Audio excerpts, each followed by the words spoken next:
Hey everyone, welcome back to this week's honestly biased review of The Legend of Zelda: Link's Awakening.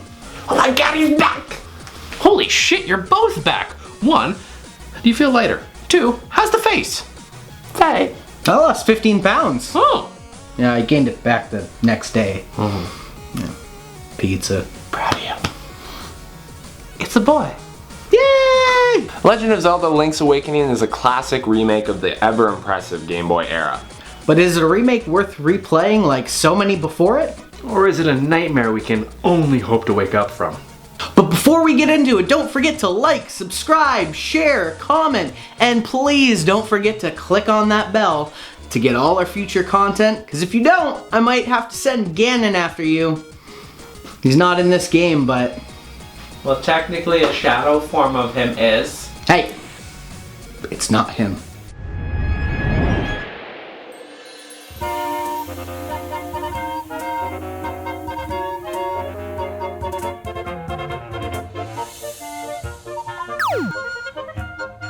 Ambiguity is 100% the word I would choose to describe this game's plot. I need to blow my nose. Hotly debated for the last 26 years, the meaning behind the island and the nightmares that follow is left up to user interpretation by the end.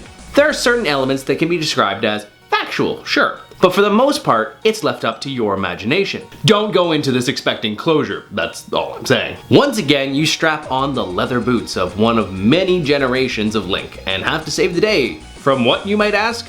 Bad dreams. They're running low on plots. That may be an oversimplification, but it's still fully accurate. You are discovered shipwrecked after being struck by lightning, and the island will not let you leave until you awaken the WindFish, a massive blue whale with tiny wings that defy not only gravity, but logic as well. In terms of plot, that's the whole of it. There is subplot, obviously, and there's a lot of hidden meaning, but in terms of actual story, there isn't much substance. It's even more disheartening when you actually beat the game and realize that everything you've done is moot and bears no meaning on Link and his storied career. So basically, this is a filler episode in a great TV series that's fun to watch, but not important to the main story whatsoever. If you're here for any timeline purposes, just go home now. I'll wait. And everyone left.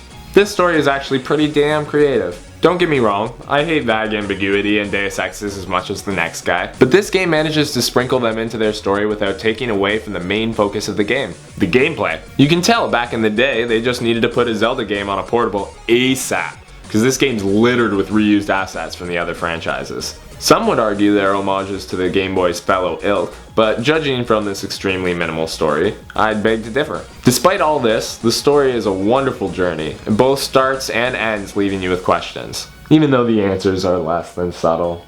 For those of you perhaps just joining the ever-growing world of Zelda, which if you are, you've either been living under a rock or are too young to be my friend, this actually isn't a bad place to start. Though the actual depth of this adventure story isn't as grandiose as others, it still gives you a bit more than Breath of the Wild. We join Link along a sandy shore after surviving one hell of a storm. Once he wakes up. Wake me up! Wake me up inside! Can't wake up! Wake me up inside! Save me! Call my name and Save me from the dark! We get to explore a mysterious island full of mysterious things. I wonder if this is where they got the idea for Lost. But for real, don't expect too many thought-provoking plot points. However, where this game's story sleeps, it makes up for in fun, classic gameplay and visually creative graphics. Much like the original Game Boy game before it, Link's Awakening runs practically flawlessly on this system. There are a few moments where the game seems to take a second to figure out what it's doing, but I'm certain they did that intentionally, like when they left in the glitches for Ocarina of Time on the 3DS port. That being said, ambition isn't a word I would use to describe this remake. This is true Zelda at its core, a beloved throwback, a nod to the past, and a painfully easy one at that. I haven't played this game in 20 years, and I can safely say it's 90% how I remember it. And that sadly stands true to the gameplay. Where other remakes that receive the same polish such as this try to improve upon what made the game great, Nintendo has no such triforce of courage, and elected to keep literally almost everything the same, with small and incredibly forgettable add-ons. I know that the item swapping was essential on the Game Boy Classic, but it is a dated and frustrating feature on a controller with more than 4 buttons. Why are some things like the boots automatically applied, but I need to equip a feather so I can jump? What an infuriatingly old-fashioned choice.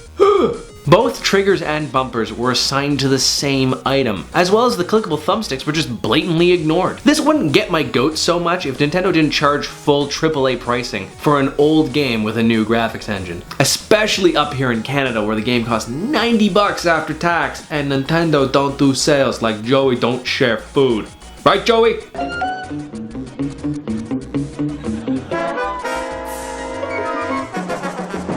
Safe to say Nintendo actually knows how to make their games work on their own consoles, thankfully. I did have a few frame rate drops occasionally, but playing in handheld mode can really heat up its processor, likely causing the stutters. As for the gameplay, it's just as great as it was in '93. Don't get me wrong, Link's arsenal is nothing special in this game, but using classic Zelda design principles, stripping the player of any direction aside from one of Nintendo's most blunt hint systems, made this game a treat to unfold. Sadly, having played the game over 20 years ago, there weren't many surprises for me to uncover. The new additional content is basically just small quality of life adjustments in one new rather lackluster mode. In this version you can collect dungeon tiles to create your own derivative hell for your friends to play in. However, as all these rooms are just copy and pasted from dungeons already played, they get stale. Quickly. Like tutorial quickly.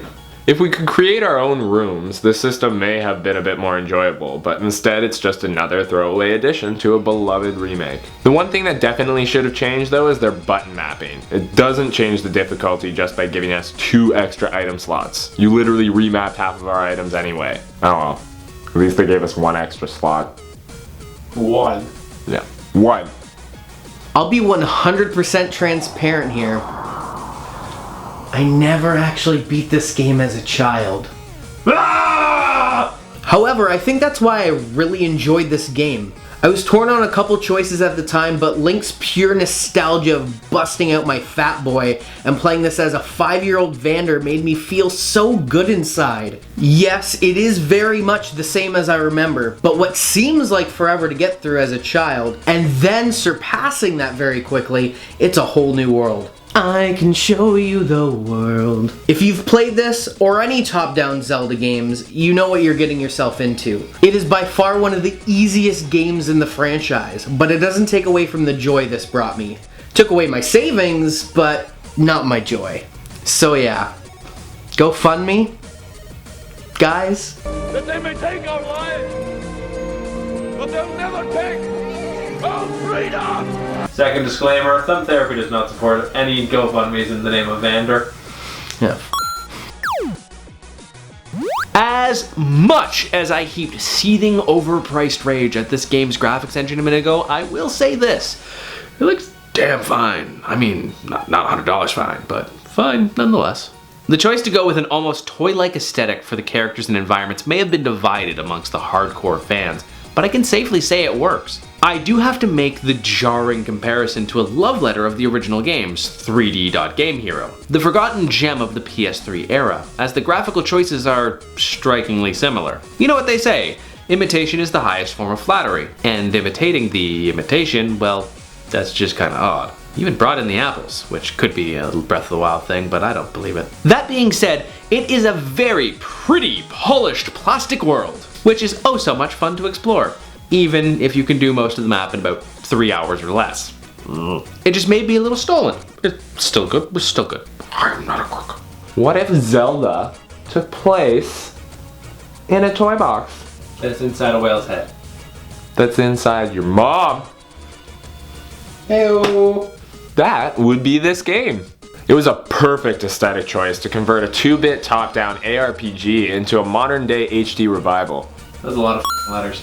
While some may think the style is derivative of other sources, depth of focus and a metric ton of bloom is nothing new when it comes to making simplistic cartoony IPs compete with modern day AAAs. They took it to the next level by making everything shine like the cheap plastic we all know and love from our childhood. I personally do believe this game's worth every penny, especially considering there's tons of AAAs out there with just as much content.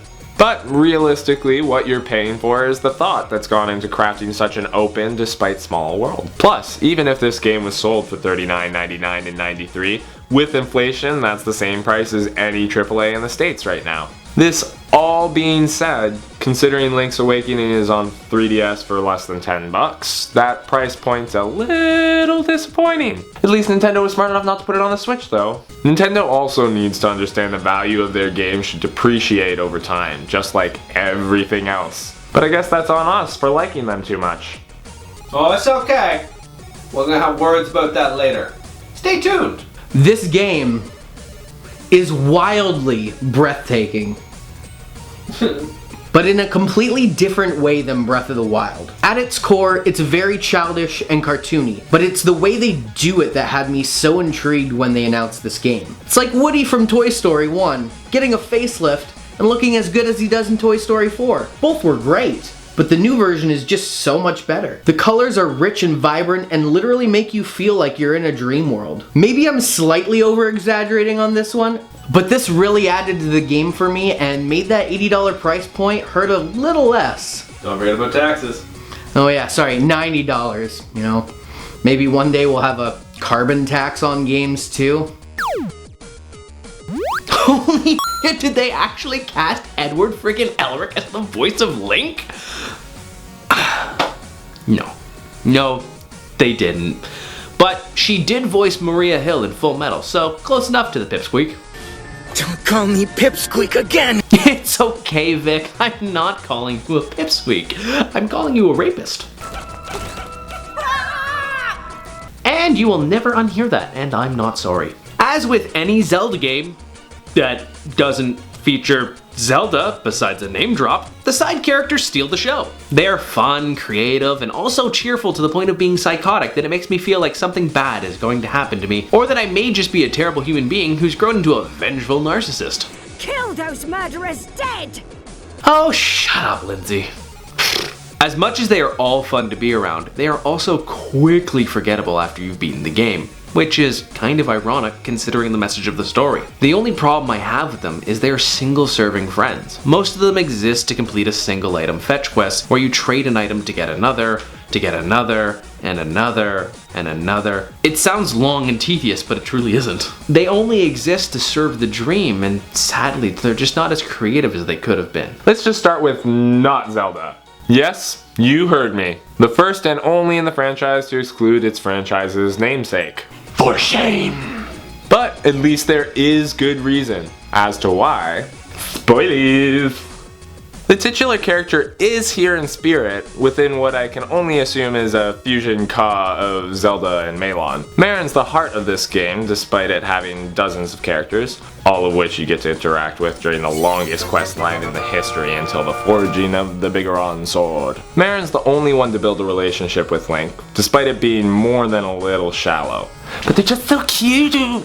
What would make a tad more sense would be calling this The Legend of Link, you know, with there being absolutely no mention of Zelda in this game. That would be just blasphemy. Though most of the side characters being plot devices, they are still fun to encounter as you make your way through the island. Like that crocodile who has a weird obsession with canned food. The only characters worth mentioning beyond Link are the lovely Marin who guides you through your journey, and a couple familiar faces if you've played Ocarina of Time, which if you haven't played Ocarina of Time by now, you should just get the hell out of here. The friendly owl whose sole purpose is to tell you where to go next, or Dompe who, yeah, he was pretty pointless in this game, but it was still a pretty nice cameo. Worthless cameo.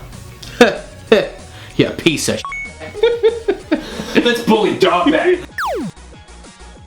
When they first announced this game, I was so genuinely excited. I played this on the Game Boy Color for hours and hours when I was a kid, and they are honestly some of my best memories. So it took a lot to make me leave my nostalgia goggles off and view this game with an open and objective mind. As soon as I saw that beautifully drawn animated intro that just encapsulated my joy in childhood, I was certain I would have the same feelings flow back into me like a blood donation of wonder. However, once I got going, my muscle memory took over. 5 hours later, I had finished half of the game and still remembered 90% of the puzzles. On top of that, the bosses were ridiculously easy to the point that the only time I actually died on my save file was when I stole the bow from the shop and was proudly proclaimed a thief in bold letters. Shadow hide you. Is that the right guild? What's a guild? By the time I had collected all the instruments, I had also found all the secret seashells. Well, 40 of them, because I couldn't care less about the dungeon maker. Bite me, Dampy. Don't pay. I don't care. You. Sorry. Didn't know you took that so seriously. Won all the statues from the Crane game, done all the hidden missions, and this was all within a 12-hour save file. Not terrible, but also still shockingly short for the amount of stuff I was able to accomplish. Link's Awakening is still one of my favorite Zelda games nonetheless, and I am happy future generations have the chance to play it on this massive improvement of a handheld. However, for full price on a game that was originally $40 on Game Boy, and you can get for less than $10 on the eShop of the 3DS, that. It's incredibly hard to recommend it. This is a fun game from start to finish. It's not a great game, and it's definitely not worth full price. Link's Awakening is one of the most well thought out Zeldas to this day. Very few games in this series attempted a non-linear playstyle aside from the original and the new pinnacle of the franchise, Breath of the Wild. While I don't like to dictate a game's value by the amount of time spent in it, especially when you can buy the exact same game for less than a quarter of the price, or the aforementioned 100+ hours masterpiece, Breath of the Wild, for the same price, it kinda deters those not riddled with nostalgia to purchase it. The new features are complete throwaways though, in my opinion. You can tell dungeon making was a last-minute decision for the nostalgic focus testers. Ironically, it likely did not appeal to them. A little button remapping would have been nice too, but otherwise the gameplay experience and the aesthetic made it more than worth it for an honorary Hylian such as myself. Anyone else? Just understand that there's both a cheaper and bigger version available. The Legend of Zelda is one of those timeless series that have so many memorable titles to choose from. Though Link's Awakening isn't in my top 5, this remake definitely bumped itself up on my list of faves. This is a great beginning for anyone looking to step into this amazing franchise for the first time, or any young Links running around, and for those who are looking to fill up your nostalgia cup for about 12 to 20 hours. You'll probably enjoy yourself, as long as you can get over Nintendo's infamous AAA pricing.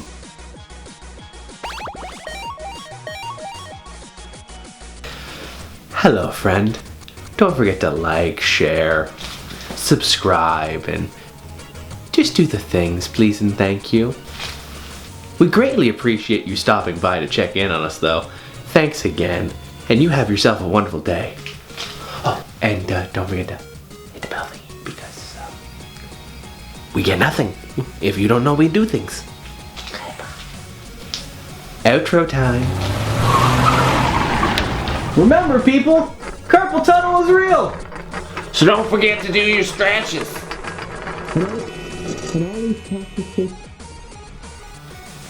And always practice safe gaming. Drive, Daddy, drive. Sounded really inappropriate. Yeah, what's a fat boy?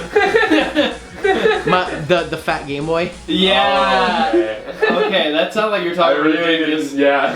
What? That's a penis. Yeah, right? That's all I heard. That's all I heard. Makes the pedophile jokes earlier so much better. Me from the dark. Alright, perfect. Stop it. This is my family. A Hannah means family, and family means no one gets left behind. Can Stitch say goodbye?